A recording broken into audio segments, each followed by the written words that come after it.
आपने सुना ही होगा कि पेपर में अपने आरएस का सिलेबस जो है वो अपडेट हो गया है, चेंज नहीं हुआ। वर्ड क्या यूज करना है, अपडेट हुआ है। कुछ भी ज्यादा कोई चेंजेस हुए नहीं है, घबराने की कोई जरूरत नहीं है। जो जैसे चल रहा है वो वैसे ही चलेगा। थोड़े बहुत कोई एक आध टॉपिक्स जो नए जुड़े वो पढ़ा दिए जाएंगे। जिस तरह से सवाल आएंगे उस तरह से आपको प्रैक्टिस करवा दी जाएगी। 2 नंबर के प्रश्न हट गए मुख्य परीक्षा से, आपको पता ही होगा।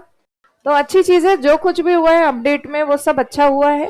हाँ, एनालिटिकल अप्रोच डेवलप हो गया रेटाफिकेशन की तुलना में। हाँ हाँ, तो वो उससे कोई फर्क नहीं पड़ने वाला।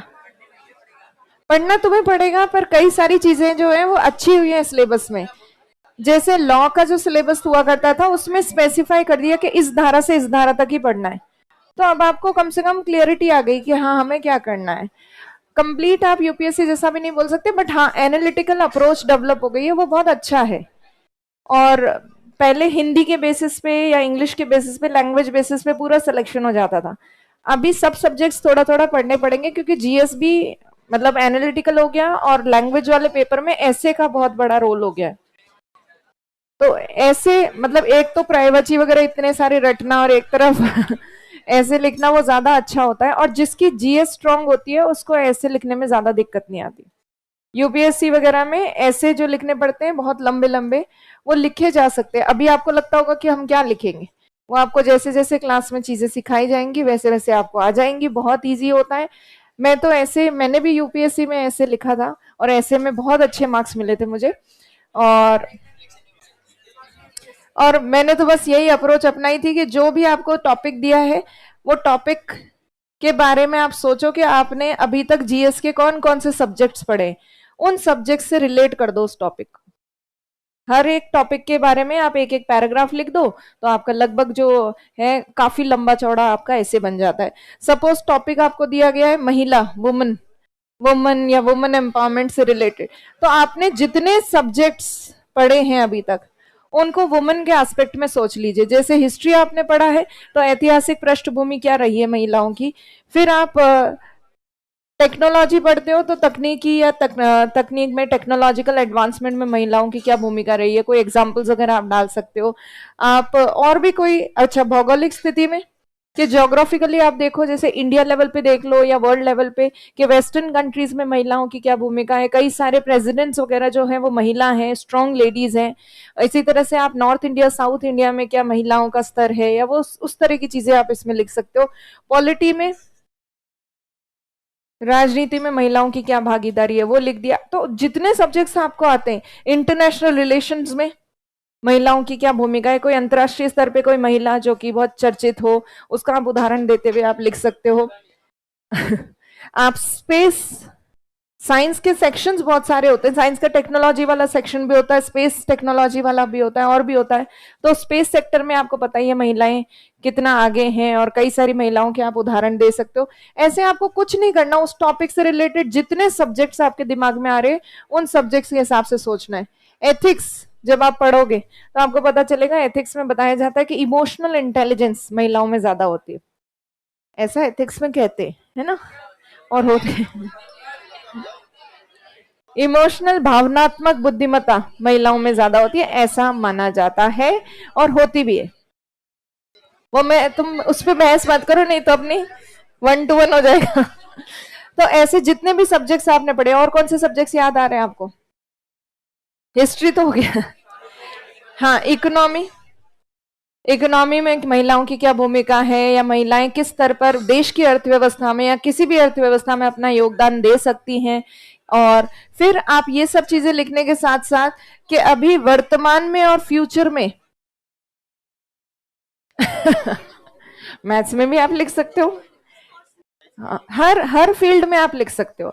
आप सब पैराग्राफ्स के बारे में सोच लो, एक रफ ड्राफ्ट बना लो, और ड्राफ्ट बनाने के बाद आप वो चीजें लिख सकते हो। और यूपीएससी के ऐसे जब हम लिखा करते थे इस तरह से टॉपिक वाइज सारे सब्जेक्ट सोच लेते कि इस टॉपिक के ये एस्पेक्ट क्या है, ये पहलू क्या है, और उसके साथ साथ कोटेशंस याद करके रखते थे। हाँ सेम, नेचर के बारे में भी आप थोड़ा बहुत इसी तरह से सोचो कि साइंटिफिक अप्रोच क्या होनी चाहिए नेचर को हेल्प करने में या नेचर के डेवलपमेंट में, उस तरह से आप ऐसे को लेकर जाओ। सब्जेक्ट वाइज सबका एक एक पैराग्राफ बना दिया। कोटेशंस हमें दिलीप सर बोला करते थे कि याद करो, जितनी याद कर सकते हो उतनी याद करो, तो हम कोटेशंस खूब सारी याद करते थे। मुझे याद है मैंने 150 या 200 के आसपास कोटेशंस कंठस्थ याद की थी। और वो फिर है ना उस टॉपिक वाइज कर लेते कि 5-10 आपकी महिलाओं से संबंधित हो गई, 5-10 आपकी साइंस टेक्नोलॉजी डेवलपमेंट से रिलेटेड हो गई। ऐसे ऐसे करके हर सेक्शन की कुछ कुछ कोटेशंस रट के रखते थे। तो जो टॉपिक आता, कई बार मतलब ऑप्शन तो मिलते ही आपको, इस पे लिखो निबंध या इस पे लिखो, तो उसमें देख लेते कि ज्यादा कंटेंट हमारे पास किसमें है, कोटेशंस किसमें है, तो इजीली लिखा जाता था। तो ऐसा कोई डरने वाली बात नहीं है, सब चीजें हो जाएंगी। और अच्छा हुआ है जो भी हुआ है, सिलेबस कई जगह जो है थोड़ी बहुत एक आध पॉइंट्स जोड़े गए हैं, तो दूसरी तरफ कोई एक आध पॉइंट्स हटाए भी गए हैं। तो कुल मिला के बहुत ज्यादा मेजर चेंजेस नहीं हुए, हाँ अपडेट हुआ है। और अपडेट होनी भी चाहिए चीजें समय के साथ, ताकि क्योंकि एक ही पैटर्न चलता रहे तो लोगों को उसकी वो पता चल जाती कि अच्छा इसका तोड़ क्या है। इसलिए समय समय पर अपडेट होता रहे तो सही है। हाँ, फिजिकल ज्योग्राफी क्या? तो क्या ठंड लग रही है गर्मी लग रही है? ठंड लग रही है। अच्छा, इसका थोड़ा टेम्परेचर बढ़ा दो और वेंट ऊपर कर दो, इसके सिर में आ रही सारी ठंड, जम गया इसका दिमाग। हाँ, एक राउंड काट लेना इनकी बात। फिजिकल ज्योग्राफी में कुछ नहीं, फिजिकल और वर्ल्ड ज्योग्राफी वाला जो सेक्शन है उसमें आपके पहले पृथ्वी की आंतरिक संरचना, जीटीएस और ज्वालामुखी, भूकंप, ये सब टॉपिक्स थे। अभी एक नया टॉपिक जो जोड़ा गया है वो है आपके भौतिक भूगोल से संबंधित कुछ टॉपिक्स जोड़े गए हैं, जैसे सूर्य तप, इंसोलेशन जोड़ा गया है, वायुमंडलीय परिसंचरण। अब आपको पता है हमने बेसिक्स में एटमॉस्फेरिक सर्कुलेशन किया है, वायुमंडल की परतें हमने की हैं, दाब पेटियां हमने की हैं, पवने हमने की हैं। बस उसको थोड़ा सा और हम डिटेल से देख लेंगे कि मुख्य परीक्षा में उसकी आंसर राइटिंग कैसे करें और किस तरह से और कोई क्वेश्चन आ सकता है उससे रिलेटेड, तो वो करना है। वैसे वायु परिसंचरण तो हमने किया ही था।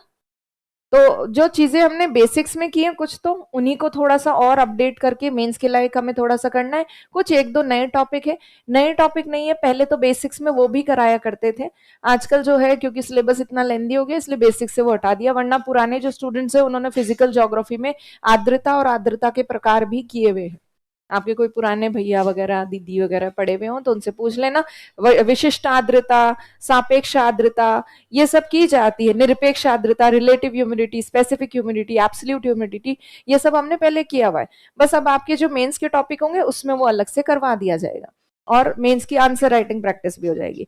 अब आपका 10 तारीख को पेपर शेड्यूल्ड था, देखो पेपर तो होगा।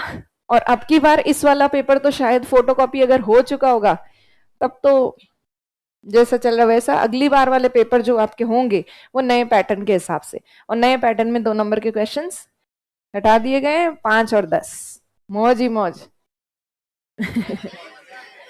2-2 नंबर वाले में ज्यादा समय लगता है, ज्यादा समय लगता है, और 2 नंबर वाले फैक्चुअल होते हैं क्वेश्चन। अगर प्रीलिम्स आपने दे दिया है, पास कर दिया, तो आपका वो फैक्चुअल टेस्ट तो हो ही चुका होता है। तो इसलिए एनालिटिकल 5 और 10 नंबर के क्वेश्चन हो तो ज्यादा सही रहता है। अच्छा हुआ या खराब हुआ सिलेबस चेंज होना? अच्छा हुआ, अपडेट हुआ है, अच्छी चीजें हैं। नई एक तो देखो कहीं कहीं पे सिलेबस में जहां क्लियरिटी नहीं थी कि क्या पढ़े, वो क्लियरिटी आ गई है क्योंकि उन्होंने स्पेसिफाई कर दिया ये पढ़ना है। और कहीं कहीं पे कुछ इंपॉर्टेंट टॉपिक्स जो हमें भी लगते थे, जो हम पढ़ाते भी थे कि भाई बेसिक में ये तो करना जरूरी है, मानसून कैसे समझ सकते हो आप दाब पेटी के बिना, पवन तंत्र के बिना कैसे मानसून समझ सकते हो, तो भले ही वो सिलेबस में नहीं था फिर भी हमको पढ़ना पड़ता था, हम पढ़ते ही थे। तो अच्छा है अब वो सिलेबस में डाल दिया गया है, क्योंकि हम तो उसको पढ़ने में टाइम लगा ही रहे थे, उसको थोड़ा सा और अच्छे से पढ़ लेंगे। और उसके ऊपर आपकी जो है अगर अच्छे नंबर भी मिल जाए मेंस में आंसर राइटिंग से तो अच्छा ही है। तो कई चीजें जो हिडन थी, जिनको बेस बनाने के लिए करवाना ही पड़ता था, वो डाल दी सिलेबस में, तो और अच्छा हुआ। तो ऐसा कोई खराब कोई चीज नहीं हुई है, अच्छी चीज हुई है। स्पेसिफाई हो गया आपका सिलेबस, थोड़ा सा कहीं कहीं पे ब्रॉड भी हो गया है। जैसे पहले जो है आपके कृषि कृषि आपके दे रखा था, उसमें 6 फसलें ही दे रखी थी, चावल गन्ना कपास ये सब। पर अब क्या कर दिया गया, केवल कृषि लिख दिया। और साथ मतलब उसमें आपको लगभग सभी फसलें करनी पड़ेगी, तो कोई लिमिटेड फसलें नहीं करोगे अब आप। पहले खनिजों में भी लिमिटेड खनिज दे रखे थे, 4 ही खनिज थे, आयरन, मैग्नीज, बॉक्साइट और माइका, अभ्रक। अब क्या कर दिया, खनिज पूरे ही दे दिए, धात्विक और अधात्विक। तो कहीं कहीं पर चीजें थोड़ी सी ब्रॉड हो गई हैं। बट यहाँ पे अगर हम फाउंडेशन स्टूडेंट की बात करें, तो फाउंडेशन स्टूडेंट्स में आप देखो, आप मेंस की, प्री की, दोनों की तैयारी करते हो, तो खनिज तो आपको वैसे भी सारे करने ही थे, मेंस के लिए तो कर ही रहे थे, बस ठीक है प्री के टाइम पे और रिवाइज करके चले जाएंगे। तो ऐसी कोई बहुत बड़े बदलाव नहीं हुए, और जो कुछ हुआ है अच्छे के लिए हुआ है। तो चलिए, और आपका तो रनिंग बैच है, आप तो नई चीजें पढ़ ही लोगे, अभी तो शुरुआत ही हुई है आपकी। हम्म। नहीं नहीं नहीं, कोई रामायण नहीं हुई, उनका तो उल्टा रिवीजन हो जाएगा दोबारा से जब वो चीजें करेंगे। तो कोई चीजें तो बहुत ज्यादा चेंजेस तो हुए नहीं है, जो दो तीन टॉपिक्स नए हैं वो उनको पढ़ा दिए जाएंगे, तो किसी को कोई बहुत बड़ा लॉस नहीं होने वाला। अब आ जाओ, बातें करते रहते हो, दिलीप सर से भी यही चर्चाएं की होगी इन्होंने, की थी? सही बताओ लड़कियों। हाँ,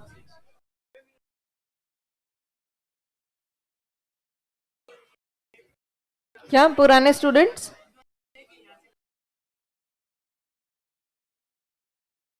बिल्कुल,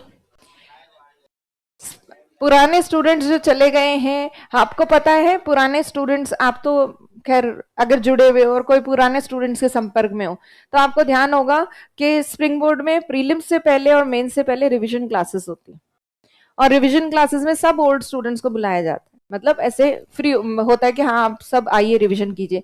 तो जब हम उसमें सबको करते हैं, तो अपडेट्स जो भी होंगे, जिनके ऑलरेडी सिलेबस करवा चुके, उनको हम अपडेट करने में भी मदद करेंगे, तो डोंट वरी। हाँ, क्या?